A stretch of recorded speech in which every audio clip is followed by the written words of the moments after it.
Hello, welcome to the True Crime Lounge. My name is Breezy, and today we're continuing with our mini series, I Survived. Before we will begin, this is a podcast to my YouTube channel. You can find me on Facebook, Instagram, and Twitter. I also have a merch shop you can go check out as well. Now let's grab our drink of choice and dive into the True Crime Lounge.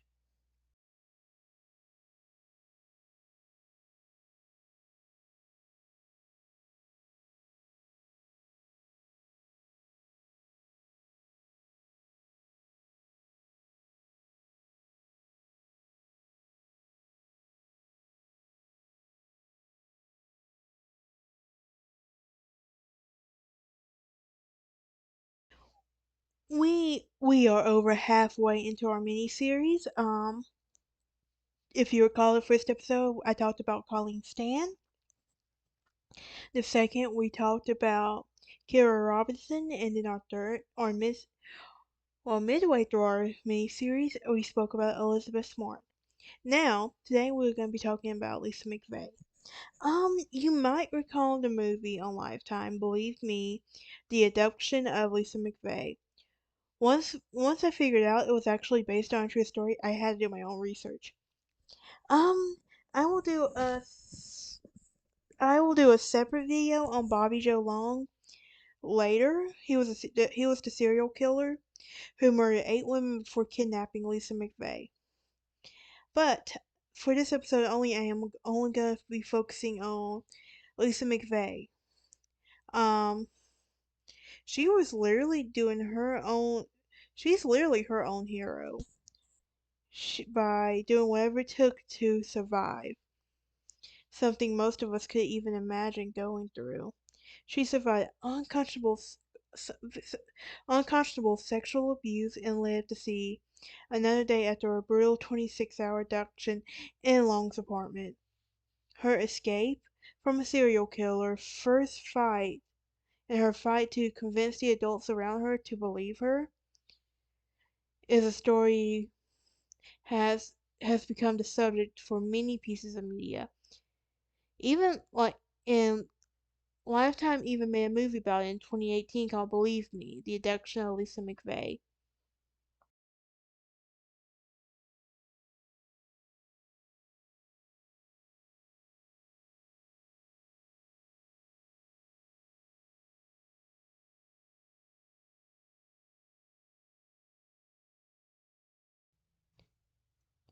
So, Lisa McVey was abducted in 1984. Before her adoption and survival, she was literally a 17-year-old who was no stranger to hard time. When she was only a child when she had very little stability in her home life, and she was shipped to spend and she and her mother spent periods of time living on the streets. McVey would also go on to say in an interview that my teenage years were unbearable. She did not have a good childhood, and she was always down, depressed, and sad. When she was 14, she moved in with her grandmother and her grandmother's boyfriend in the Tampa Bay area. Tragically, her life did not get any better at that point. Her life instead of taking it for a turn for the better, it took a turn for the worse. After she began living in the house, so one day, she would go on to say, one day her grandmother's boyfriend would would come to her and was interested in her, and he was going to teach her how to please a man. She was only 14 at this time, guys. She didn't understand what he was talking about. So for the next 3 years, this she endured ongoing sexual abuse from a man at home, her grandmother fully aware of what was going on, with no end to the abuse. McVey decided at the end, McVey decided at 17 years old she was going to end her life. The night before she was abducted, She came to terms with her life. She felt disgusted, betrayed, and she felt like nobody, and she was tired of living. There was so much hurt that she honestly didn't see a way out. She didn't know who she could talk to. She had no one to trust, or she couldn't really tell what was going on. So, hours before McVey was kidnapped by her serial killer, Bobby Joe Long, the teen wrote a suicide note. She planned to end her life. And when she returned home after working a shift at her job at Krispy Kreme, she said, at that moment in my life of feeling like I just want to be free, when no one else would ever go on to hurt me again. And I'm gonna stop. I think honestly, I do suffer from depression and suicide. Suicide attempts. Suicide is a very hard topic to talk about for a lot of people. And the fact that she felt like this at 17, understand it. Because my first attempt was at 15. And it's something that still weighs on my mind. Okay, now let's jump back to her case. Um, so it was about 2 a.m. on November 3rd, 1984, when McVey had finished her shift at Krispy Kreme and rode her bike home with a plan to die soon when she would return.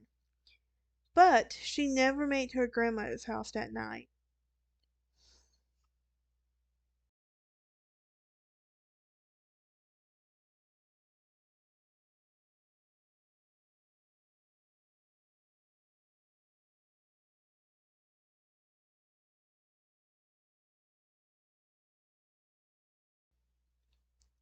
So, as she would go on to pass the church parking lot, Bobby Joe Long jumped out of the darkness, grabbed her by the neck, and he dragged her off her bike and into his red Dodge Magnum, all the while holding a gun to her left temple. McVey said at that moment something just clicked in her mind. Now, she was at this position where she felt like she was forced to fight for her life. And she felt it was God telling her, not on my watch, you're not going to kill yourself. This is what we're going to go through together. Like, she would survive 26 hours in his apartment. And literally, Bobby Joe Long tied, gagged, and blindfolded her and drove them to his apartment. Despite the the trauma that she was experiencing, this teenager had the presence in her mind to remember everything she would see, hear, and feel, rather than in a serial killer's vehicle. Now, you might recall in our first episode we talked about Kara Robinson, how she remembered these significant details that would help with her case. Well, if we also recall, Kara Robinson was in the early 2000s when her case happened. So, this was in case it was in 1984. We probably, I don't know, true crime isn't like it is today. But anyway,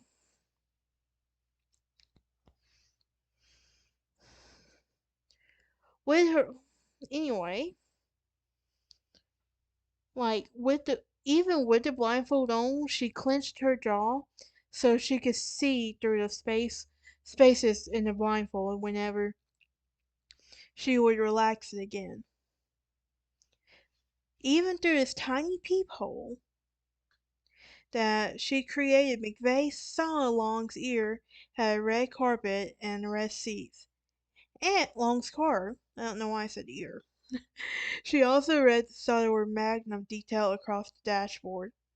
So Long would drive back to his apartment and he sexually assaulted her repeatedly. McVey was blindfolded, but she and was blindfolded during all of these attacks, but she did not need to see his face to identify her rapist. At this point, Long put her hand on his face, and she could feel a small mustache and snub nose. Physical details she would later used to choose his photo when working with the investigator. Despite this intense physical, emotional, and sexual trauma she endured for seemingly endless hours, McVey managed to think of ways she could leave behind evidence at his apartment, like that she's way too smart for this. Like, could you have done that? Like, if you were in her shoes, would you have done that? So when he let her use in the bathroom, she left the fingerprints and everything in hopes that the police would connect her to Long. So several hours after her abduction, a local news reporter playing on Long's television covering McVey's disappearance and classified her as a missing person.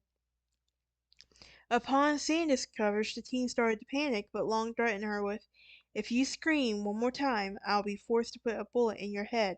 Stop crying." McVey noticed that her abductor would be forced to kill her, as if he did not want to do or actually want to do it. So, she began to ask him in an effort to bond with him. She would also go on to say in 2019 conference, McVey explained that she did not try she tried to get into his head while trapped in the apartment. I think that's ultimately what helped save her too. Like, I tried to get him to see that I was a compassionate person and I was even going to do something even though that what he was doing wasn't right, and I had to show him that I was a real person at the same time.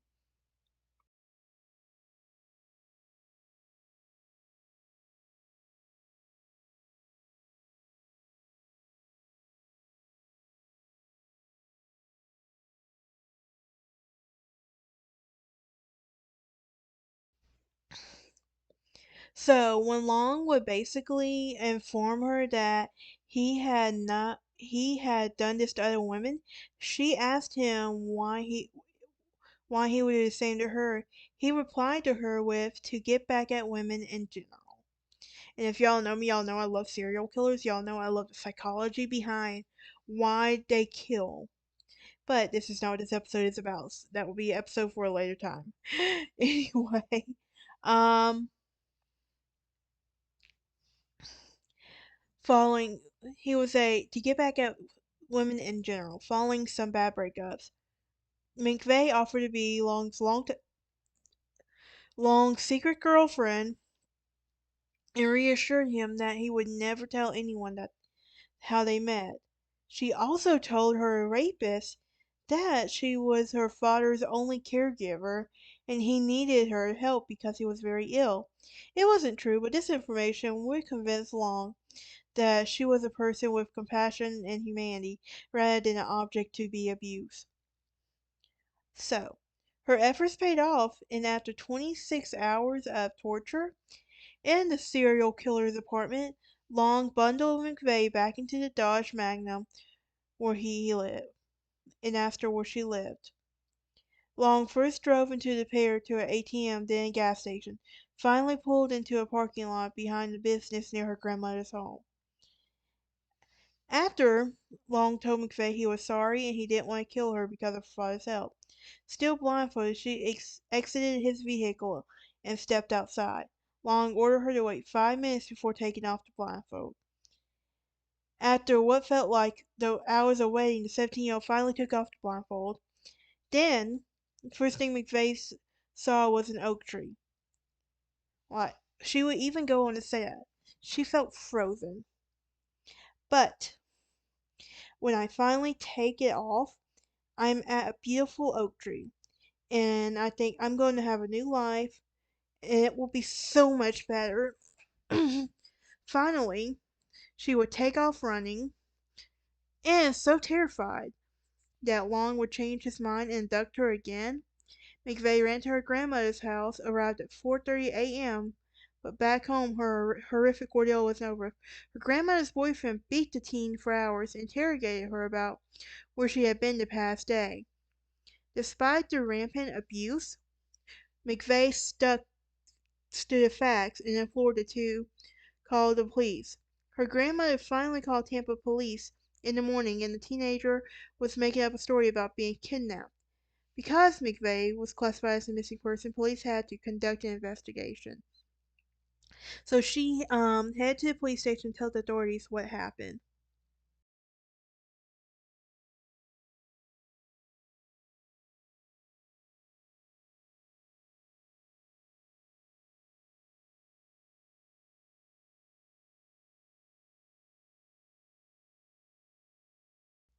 So you would think though, like after she survived this kidnapping, that somebody would believe her, right? Well, at the nearby Tampa police station, McVeigh shared the details of her abduction and sexual abuse with two female detectives, but they did not believe her story.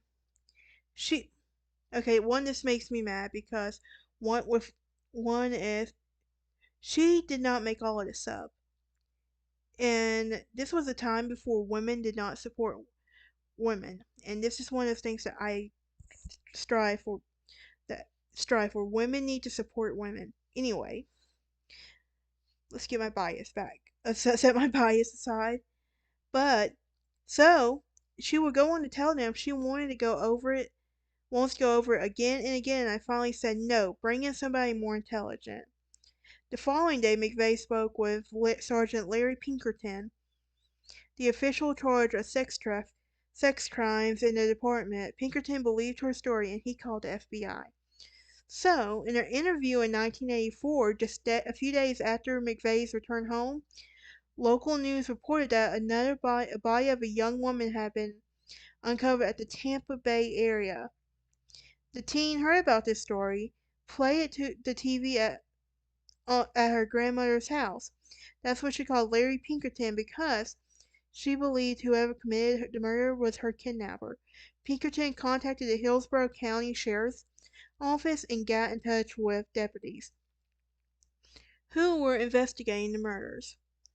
So during the investigation, Pinkerton asked McVey if she would undergo a hypnosis to see if she could recall any details abducted. Because she was a minor, she needed her parents' permission to do so. Her mom's boyfriend refused to allow McVey to be hypnotized. Pinkerton thought it was strange, so he spoke to McVey about it. She broke down crying and told him how he had been about sexual abuse at home, and police soon arrested her abuser, and Pinkerton arranged for her to live in a center for runaway teens so he could not hurt her again. As law enforcement began to close in on discovering Bobby Joe Long's identity and assuring in the ensuing days, Pinkerton showed McVey a series of photos and potential suspects. Based on the physical features of the photos she felt in her hand during the abduction, McVey chose Long's photo.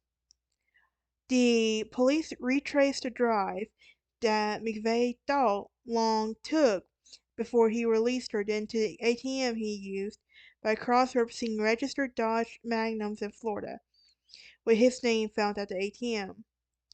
They would found Robert Joseph Long.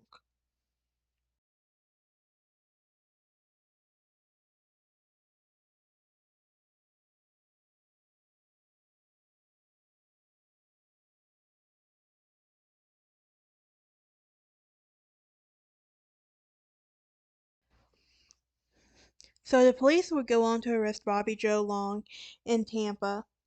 Well, 12 days after abducting McVey, Long was arrested. But that arrest came too late, as two more victims he killed in less than 2 weeks: Virginia Lee Johnson, who was 18, and Kim Marie Swan, who was 21. A key piece of evidence that linked Long to these women he murdered were red carpet fibers from the magnum that he would find on the victims' bodies, as well as McVey's clothing. In spite of the disbelief and doubt cast on the story, McVey did not waver from telling those around her what happened. And those red fibers were hard evidence that proved the teenager had been telling the truth from the beginning. So, the red fibers from his magnum found on the bodies of his murder victims and McVey's clothing became critical pieces of evidence against the serial killer. So, following the arrest, Long confessed to murdering 9 women and raping dozens of others. The murders all took place in a 9-month period throughout the Tampa Bay area in 1984. Before his killing spree, he began robbing and raping women he contacted through classified ads in 1981 throughout Fort Lauderdale and Miami. For those crimes, he was known as the classified ad rapist. So, Long was tried and convicted of rape in 1981, but the charges were dropped when he was granted a new trial. He moved to Tampa in 1983 and started killing women within a year. In September 1985, Long pled guilty to the murder of 8 women, as well as the crimes he committed against McVey. He received 26 life sentences, and that following year he was found guilty of killing 22-year-old Michelle Sims and was sentenced to death. In total, Long would kill at least 10 before he was arrested. So after McVey aged out of the teen center, she moved in with her aunt and uncle. For the first time, she found herself in a loving and supportive home, something she had craved for so long. Over the next few years, McVey worked odd jobs before landing at the Hillsborough County Department of Parks and Recreation. In 1995, she had to report a break-in in one of the facilities with a deputy of the Hillsborough Sheriff's Office. The deputy had told her that she had to, the right attitude to be a cop, and McVey considered applying for a major change. However, at that time, she had a young daughter that she did not want to put her own life in jeopardy.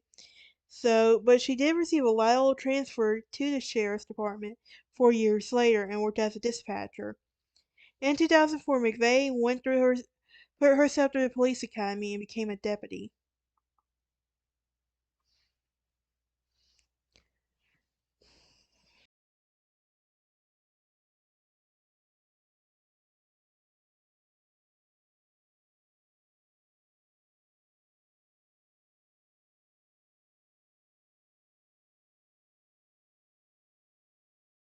That is it for this episode of in our mini series. Um, thank you all for listening. Remember I do have a merch shop you can go check out as well. Could you have done what Lisa McVey did? She's a hero. Like, she was her own hero. She was so smart to remember these details and everything, and she went on to become a cop and help so many others out there. That's just amazing in my book. But yeah, so that's it for today's episode. Join us next time as we will do our series finale, mini series finale, as we talk about J.C. Dugard.